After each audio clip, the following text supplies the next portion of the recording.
আসসালামু আলাইকুম everyone, welcome back to my channel. আমি আজকের পর্বে তৈরি করে দেখাচ্ছি সাবুদানা দিয়ে মজাদার একটা ডেজার্ট, যেটা এই গরমে খেতে খুবই ভালো লাগে। ঠান্ডা ঠান্ডা এই ডেজার্টটা একবার খেলে মন প্রাণ জুড়িয়ে যায়। বাসায় একবার হলো ট্রাই করে দেখতে পারেন। গরমের মধ্যে খুবই হেলদি এবং বানাতে সময় লাগে খুবই কম। কথা না বাড়িয়ে চলুন তাহলে আজকের রেসিপিটা দেখে নিই। ফার্স্টে আমি মালাইটা রেডি করে নেব। সেজন্য একটা প্যানে নিয়ে নিচ্ছি 250 গ্রাম আগে থেকে জাল করে ঘন করে রাখা গরুর দুধ। গরুর দুধের পরিবর্তে আপনারা চাইলে কুসুম গরম পানির সাথে গুঁড়া দুধটা মিশিয়েও এই কাজটা সেরে নিতে পারেন। সেই সাথে দিয়ে দিচ্ছি হাফ কাপ পরিমাণে চিনি।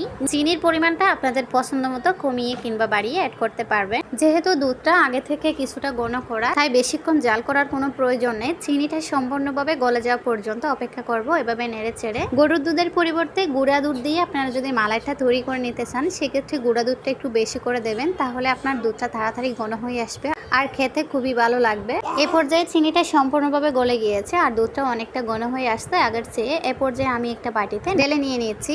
এভাবে দুধটা অন্য পাত্রে ঢেলে নেওয়ার কারণে আপনার সাবুদানাটা সিদ্ধ হতে হতে এদিকে দুধটাও কিছুটা ঠান্ডা হয়ে যাবে।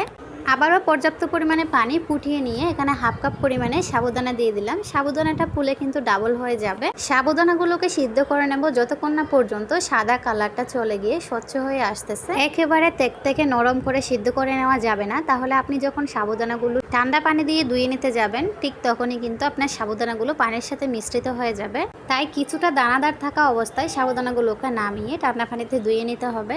দেখুন আমার সম্পূর্ণ সাবুদানাগুলো স্বচ্ছ হয়ে আসছে আর কালারটাও কিন্তু চেঞ্জ হয়ে আসছে। এই পর্যায়ে আমি একটা স্ট্যান্ডে নামিয়ে ঠান্ডা পানি দিয়ে ধুয়ে নিয়েছি। ঠিক এই পর্যায়ে আপনারা নামিয়ে নেবেন, তাহলে আপনার ডেজার্টটা পারফেক্ট হবে, খেতেও ভালো লাগবে। এর আগে আমি যে মালাইটা রেডি করে নিয়েছি তার মধ্যে সম্পূর্ণ সাবুদানাগুলো দিয়ে দিলাম। আপনারা চাইলে এই পর্যায়েও ফ্রিজে রেখে ঠান্ডা করে নিতে পারেন। আমি ফার্স্টে ফ্রিজে রাখিনি, একেবারে ফ্রুটগুলো অ্যাড করে তারপরে ফ্রিজে রেখে পরিবেশন করব। সেজন্য এই পর্যায়ে সাবুদানা মিশ্রিত মালাই সম্পূর্ণভাবে ঠান্ডা আছে। এখন আমি কয়েক পদের ফ্রুটস অ্যাড করব। তার মধ্যে দিয়ে দিচ্ছি 1 মুঠো পরিমাণে কিশমিশ, 1 মুঠো পরিমাণে কিউব করে কাটা সবুজ আঙ্গুর, দিচ্ছি 1 মুঠো পরিমাণে খেজুর, সেই সাথে দিয়ে দিচ্ছি 1 কাপেরও বেশি হবে বেদানা। সাবুদানার এই ডেজার্টটিতে আমি যে ফ্রুটসগুলো অ্যাড করছি, আপনাদেরও হুবহু এগুলো অ্যাড করতে হবে এরকম কোনো কথা নেই। আপনাদের পছন্দ মতো ফ্রুটস অ্যাড করে আপনারা পরিবেশন করতে পারেন। দেখুন মাত্র 2-1 পদের আমি ফ্রুটস অ্যাড করছি, এর মধ্যে আপনার ডেজার্টটা কতটা ফুটে উঠেছে। মালাই ডেজার্টটা এ পর্যায়ে কিছুটা লিকুইড দেখালেও এটা ফ্রিজে রাখার পর পারফেক্ট থিকনেসে চলে আসবে। অবশ্যই এই ডেজার্টটা ঠান্ডা ঠান্ডা খেতে খুবই ভালো লাগে। এভরিওয়ান, আশা করছি আমার আজকের এই মালাই ডেজার্টটা আপনাদের কাছে দেখে খুবই ভালো লাগছে, এমনকি কাজে আসবে। এই গরমের মধ্যে একবার হলো ট্রাই করে দেখতে পারেন।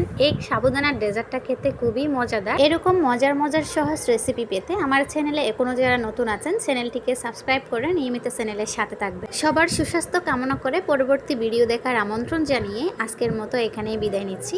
আল্লাহ হাফেজ।